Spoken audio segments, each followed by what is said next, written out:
Okay, so now we've had a couple of lessons of rehearsal on our play Greek. We've been working through it and been going back and changing certain things.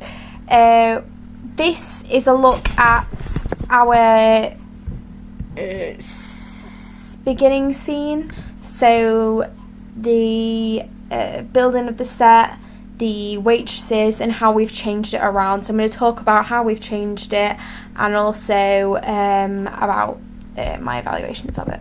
Soggy chips, beans on toast, greasy eggs, soggy chips. So I actually didn't show a video of this when I first talked about it, but I described it in detail. So we have the three waitresses here, and then we have Peter, who's playing Eddie, as the centre, so immediately draws attention to him, and over-exaggeration of the build of characters straight away. Greasy eggs, soggy chips, beans on toast, greasy eggs, soggy chips, beans on toast, greasy eggs, soggy chips, beans on toast, greasy eggs. Okay, so I talked about this pause here, sort of showing off Peter's character. We originally looked at this sort of heroic stance that he does, but it looked like we took the piss, so instead we reverted back to just him having standing there, because it already draws the attention enough, and I think that the audience are intrigued already at how we're going to set up the piece itself, and what it's going to create, because obviously the saying the soggy chips, greasy eggs, beans on toast connotates to like a restaurant environment. So this is based in a cafe, as you later find out, which is sort of unclear, but the waitresses make that clear themselves.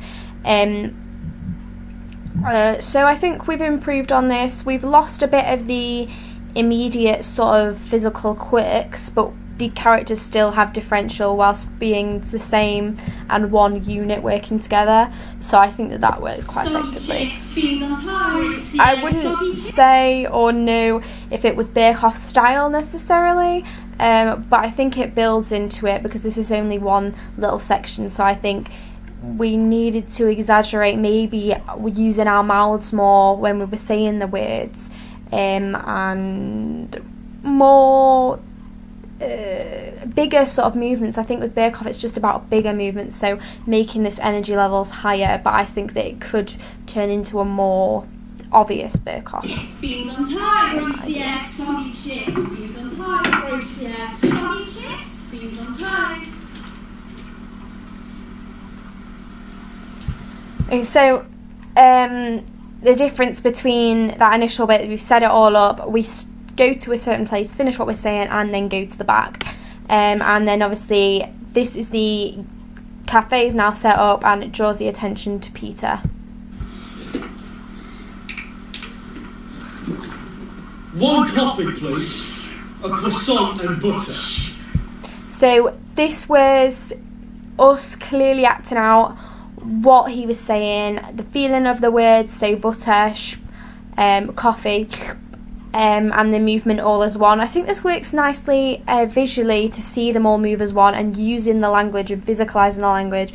I think if you do this throughout the whole piece, it makes it feel too separated, too much like Godber in a sense. So I think we've definitely improved on this, and later on we add in more pieces where it's less us acting out the words, but I think we need a bit more of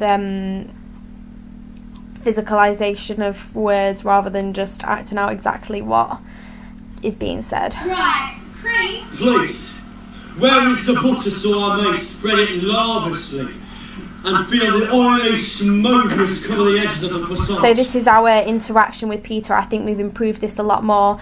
When we looked at this initially, we also didn't have that interaction with Peter. We were trying to figure out how to do this, and this part is all quite new in what we've devised, so I think that it's good in introducing the characters. Ain't got none. There's a plague on. Then why serve me a croissant when you know you have no butter? I'll get you something else. I'll have a cheesecake, what's I it? think the personality of the waitresses also comes across really clearly here, and I think that's also good, because character development was a big part of this play. I feel Greek itself, sort of not even the development, sort of the personality of the characters. So coming across that the waitresses are a bit trampy, a bit trashy, and that Eddie is really up himself, considers himself quite high class.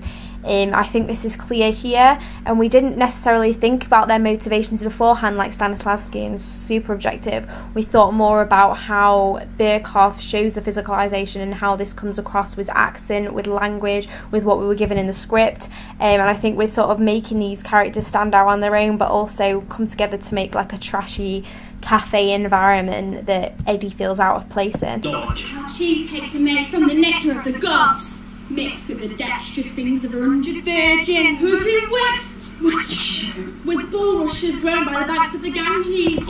So this itself, I felt, showed and provided contrast. So it breaks the naturalistic idea of the cafe. So beforehand, it's not exactly naturalistic because you're not, obviously, all the waitresses aren't going to be standing around Eddie, but this breaks the sort of the construct of it to physicalise the script more, like Birkhoff would have intended, and provides sort of a bit of physical theatre between the characters, the interaction between the characters more, because I think that's what we are lacking on, and as we've been working on it, we've been trying to create more moments where the characters have come together, especially learning about the thing that we did with the old people. The interaction between characters really is what showed Birkhoff's style off and showed the storyline as it grew.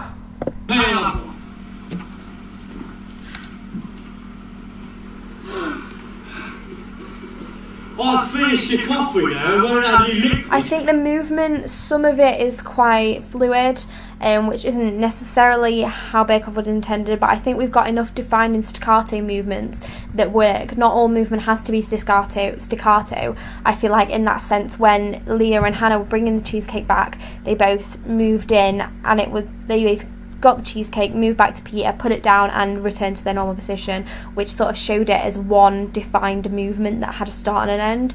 So I think that worked effectively. To wash the cake down. Do you want another coffee? Not want, but must. Not must, but have to. Okay. But bring it before I finish the cheesecake. Okay. So okay, while you're dressed.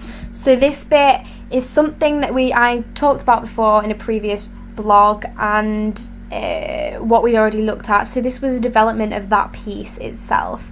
We'd looked at the beginning before them, not a lot, but this part we'd looked at, and we'd looked at changing this up. So how we changed it up is we still had Leah representing the cum behind Peter, but she joins to create a waitress as well in part of the discussion, instead of just being between me and Hannah.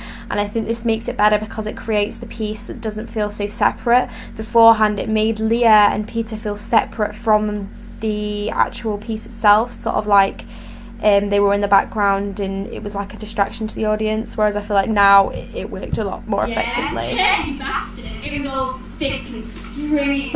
This also was different. Hannah was doing this on her own beforehand when she was talking about thick and stringy, and I think by doing it over Peter invading his personal space sort of shows off the characters to be quite rude and not really have this sort of care and attention towards their customer, which leads to the next bit, which is the fight.